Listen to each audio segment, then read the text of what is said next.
Welcome to me Sinu the traveller. ఈరోజు మనం వరంగల్ కోటలో ఉన్నటువంటి యొక్క శ్రీ స్వయంభూ శంభులింగేశ్వర స్వామి దేవస్థానాన్ని చూస్తున్నాం. మీరు చూస్తున్నారు కాళభైరవ స్వామి యొక్క విగ్రహాన్ని, గణపతి విగ్రహాన్ని, అదేవిధంగా శివలింగాకారము,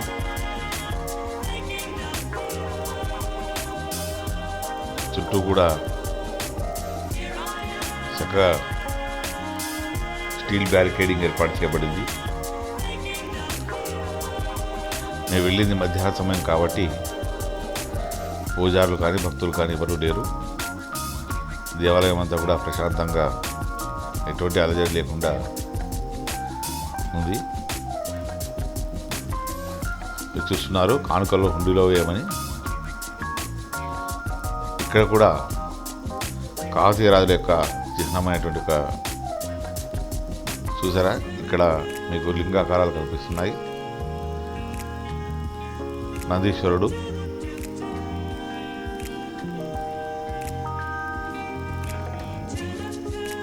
ఇక్కడ చిన్న చిన్న లింగాకారాలు కనిపిస్తున్నాయి. కాకతీయ రాజుల కాలం నుండి నేటి వరకు నిరంతరాయంగా పూజలు జరుగుతూనే ఉన్నాయి. ఈ అంతరాలయంలో ఉన్నటువంటి యొక్క భాగము నిత్య పూజ జరిగేటువంటి విధానం ఇక్కడ ఉంది. ప్రతిరోజు ఉదయం సాయంత్రం వేళ లోపల భక్తులు పూజలు జరుపుతూ ఉంటారు.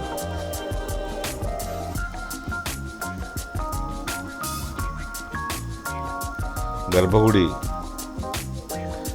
అంతా కూడా చక్కటి కట్టడాలతో అదేవిధంగా స్తంభాలతో ఏర్పాటు చేయబడి ఉంది.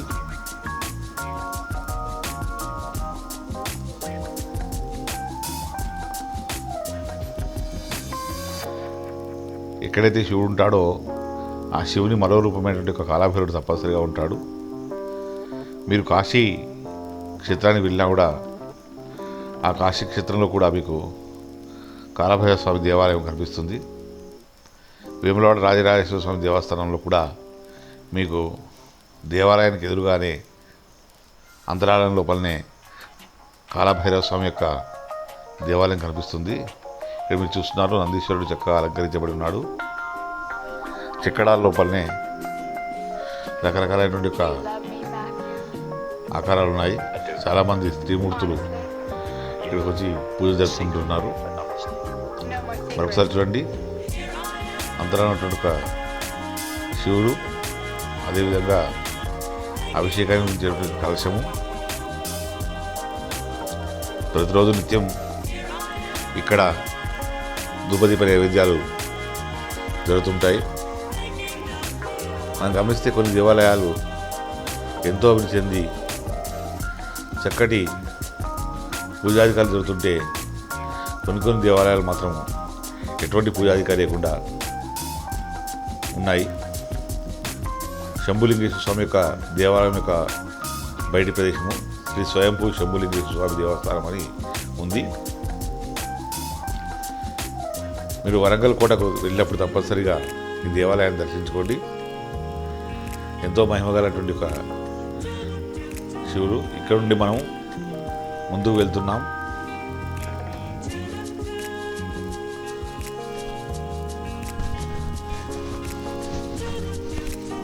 స్థానిక ప్రజల యొక్క జీవన విధానాన్ని, అక్కడ ఉన్న ప్రదేశాన్ని చూస్తూ మనం ముందుకు వెళ్తున్నాము. కుష్ మహల్. ఈ కుష్ మహల్ అనేటువంటిది మనకు గమనించినట్లయితే ఇది కాకతీయ తోరణాలకు దగ్గరలోనే ఉంది. మస్నూరి కమ్మనాయక రాజులు 1340 ప్రాంతం లోపల ఈ సౌధాన్ని కట్టించారు. మీరు అక్కడికే వెళ్తున్నారు.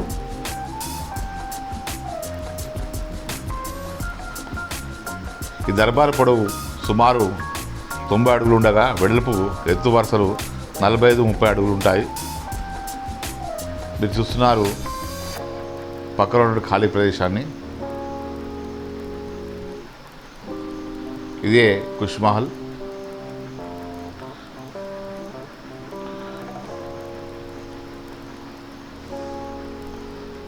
దర్బారు పైకప్పును కొనదేలిన ఆర్చిలు మోస్తున్నట్టుగా ఉన్నాయి. ఆర్చిల మధ్యన కర్ర దూలాలు కూడా ఉండజరిగింది. నిజానికి పైకప్పును మోస్తున్నది ఈ దూలాలే. పెద్ద పెద్ద ప్రమాణాల్లో కనిపిస్తున్న ఈ ఆర్చిలు కేవలం అందాన్ని అతిశయింపజేయడానికి ఉన్నాయి. దర్బారుకు ప్రవేశించే ప్రాంగణం మరింత అందమైంది. నిజానికి ఇది 2 అంతస్తుల్లో ఉంది. ఇందులో 2 వరుసల్లో ఉన్న స్తంభాలు 3 పొడవాటి హాల్లో ఏర్పరుస్తున్నాయి.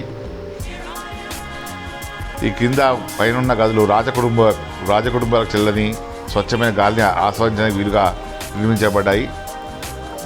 ఈ మహల్ గోడలు చాలా వెడల్పుండి బలిష్టమైనట్టుగా ఉన్నాయి.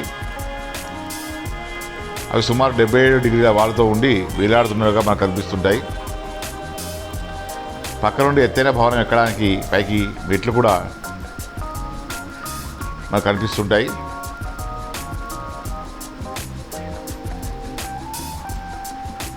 చాలామంది ప్రజలు తోరణాలను దర్శించిన తర్వాత పుష్పాల్లో వచ్చి చల్లని వాతావరణం లోపల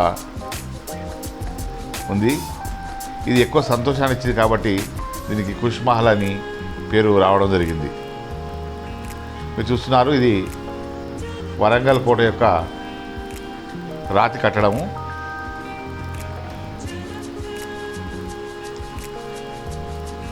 ఈ రాతి కట్టడం ఎంతో బలిష్టంగా ఉన్నది మీరు గమనిస్తున్నారు. దుర్భేద్యమైంది. ఎవరు కూడా లోపలికి ప్రవేశించలేకుండా కాకతీయ రాజులు దాన్ని బలంగా నిర్మించడం జరిగింది. మీరు చూస్తున్నారు, కొంతమంది పర్యాటకులు అటు ఇటు తిరుగుతూ ఆ యొక్క అందాన్ని వీక్షిస్తున్నారు. దాదాపు 4-5 అడుగుల మందంతో ఈ యొక్క కట్టడాన్ని కూడా ఏర్పాటు చేయబడ్డాయి.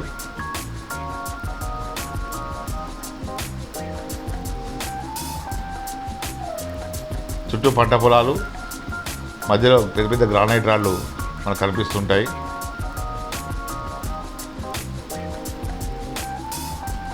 కోటకు చుట్టూ నలువైపులా ఏదైనటువంటి ఒక రాతి కట్టడం మనకు కనిపిస్తుంటుంది. మీకు ఇక్కడ చూస్తున్నారు కొన్ని లైటింగ్ పరికరాలని. లైట్ అండ్ మ్యూజిక్ షో జరిగినప్పుడు ఇక్కడ చూడడానికి చాలా అందంగా ఉంటుంది.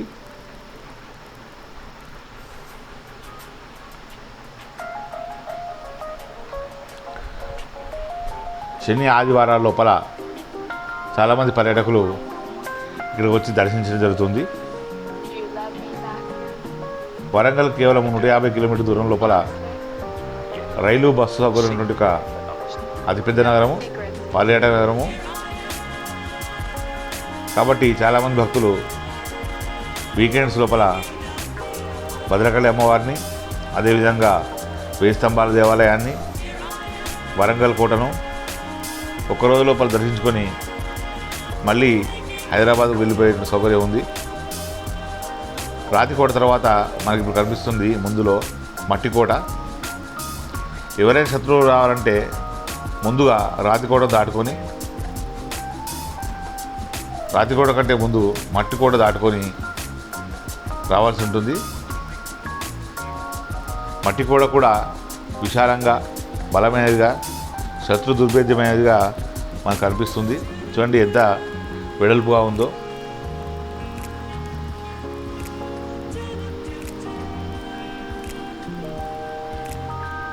ఇప్పుడు మనం వరంగల్ నుండి బయలుదేరి వెళ్తున్నాం. మనము స్వయంభూ దేవాలయాన్ని చూసాము. దాన్ని శంభుని గుడి అని కూడా అంటారు.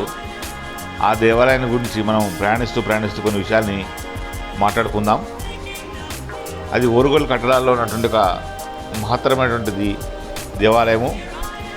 క్రీస్తుకు 1162 సమయం లోపల గణపతిదేవ చక్రవర్తి ఆలయాన్ని నిర్మించారు.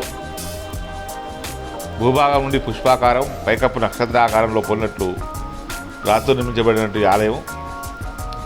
గర్భగుడిలోని శివలింగం ఇతర దేవాలయాల్లోని శివలింగాల కన్నా భిన్నంగా ఉంటుంది. ఖండములే పడి ఉన్న చతుర్ముఖ లింగములు ఈ ఆలయంలో మూల విరాటు. ఈ భూమికి అతి తక్కువ ఎత్తులో ఉండి పానమట్టం గుండ్రంగా ఉంటుంది. దక్షిణ ద్వారం వద్ద గల వీరభద్రస్వామి విగ్రహం ఆకర్షణగా నిలుస్తుంది. ఆలయంలో ఒక పక్కన సీతారామ లక్ష్మణ ఆంజనేయ స్వామి విగ్రహాలు దర్శనమిస్తాయి. ఏటా శివరాత్రి మహోత్సవం సందర్భంగా నగరం నలుమూల నుంచి కాక ఇతర ప్రాంతాల నుంచి కూడా భక్తులు వచ్చి ఇక్కడ దర్శనం చేసుకుంటారు. సోమవారం రుద్రాభిషేకం జరుగుతుంది. అర్చనలు, అదేవిధంగా కర్పూర హారతులు జరుగుతాయి. శ్రీరామనవమి రోజున సీతారాముల కళ్యాణం కూడా ఇక్కడ అంగరంగ వైభవంగా జరుగుతుంది. ఈ దేవాలయ విశేషాలు. ఇప్పుడు కొంత వరంగల్లో ఉన్నటువంటి ఒక ఔటర్ రింగ్ రోడ్ ప్రాంతాన్ని చూద్దాం. ఇప్పుడు మీరు వరంగల్ గుండా ఉన్నటువంటి ఖమ్మం రోడ్, వరంగల్ నుంచి ఖమ్మంకు వెళ్ళేటువంటి ఒక దారి వైపు వెళ్తున్నారు. ఇదంతా ఒకప్పుడు అటవీ ప్రాంతం, కానీ పట్టణాభివృద్ధిలో భాగంగా ఈ ప్రాంతం అంతా కూడా చక్కటి డివైడర్లు, అదేవిధంగా డివైడర్ల పైన మొక్కలు మనకు కనిపిస్తుంటాయి.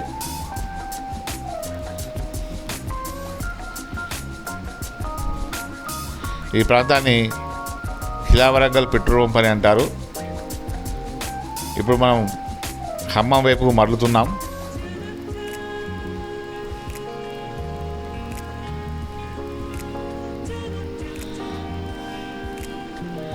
ఇక్కడ నుండి కొంత దూరం ప్రయాణించాల్సి ఉంటుంది.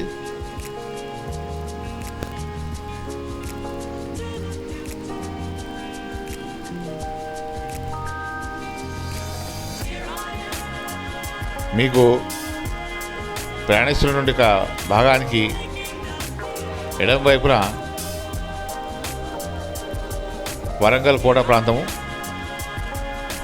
ఉంది. ఇక్కడ చాలామంది ప్రజలు కోట లోపల నివాసమై ఉన్నారు.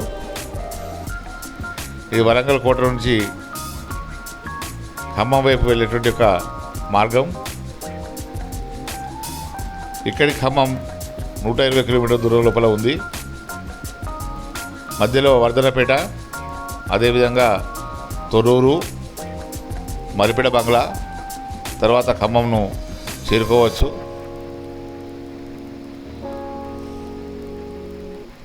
మీరు చూస్తున్నారు చక్కగా పచ్చదనం అంతా కూడా అభివృద్ధి చెందింది. పట్టణాల్లో పచ్చదనం పెరిగింది, పల్లెల్లో పచ్చదనం తగ్గింది.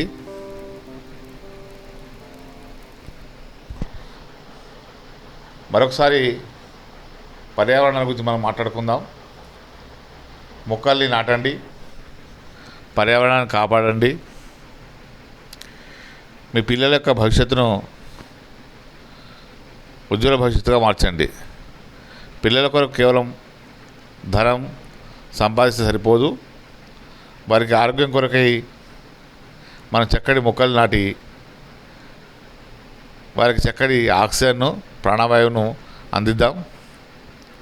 మధ్యలో మనం ఒక జంక్షన్ గుండా దాటుకొని వెళ్తున్నాం.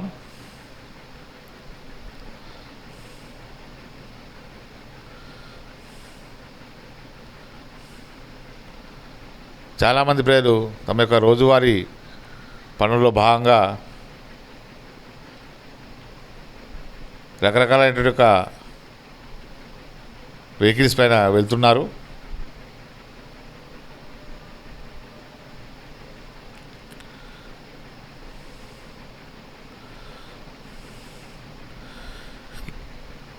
మీరు చూస్తున్నారు ఈ విధంగా మనం ఖమ్మం వైపు వెళ్ళే మార్గం లోపల కొంత దూరం ప్రయాణించవలసి ఉంటుంది. అక్కడ నుండి బైపాస్ రోడ్లో మనం మళ్ళీ హన్మకొండ వైపుకు మరలుతాం.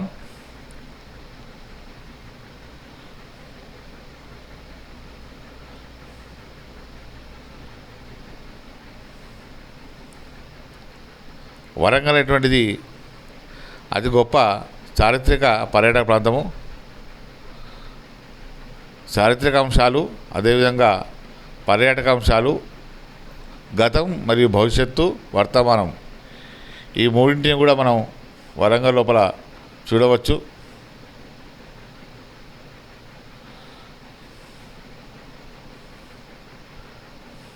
మీరు చూస్తున్నారు, ఇక్కడ నుంచి మనం ఎడమవైపుకు మరలడం జరుగుతుంది. ఇక్కడ చక్కటి సౌకర్యాలతో ఒక రింగ్ మాదిరిగా ఏర్పాటు చేయడం జరిగింది.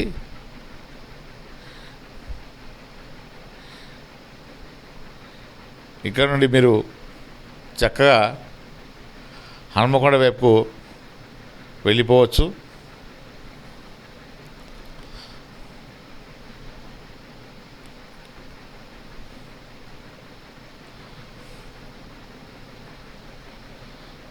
పెద్ద పెద్ద వాహనాలు ఏవైతే పట్టణాల్లోకి రాకుండా ఉంటాయో అవన్నీ ఈ మార్గం కూడా వెళ్తుంటాయి.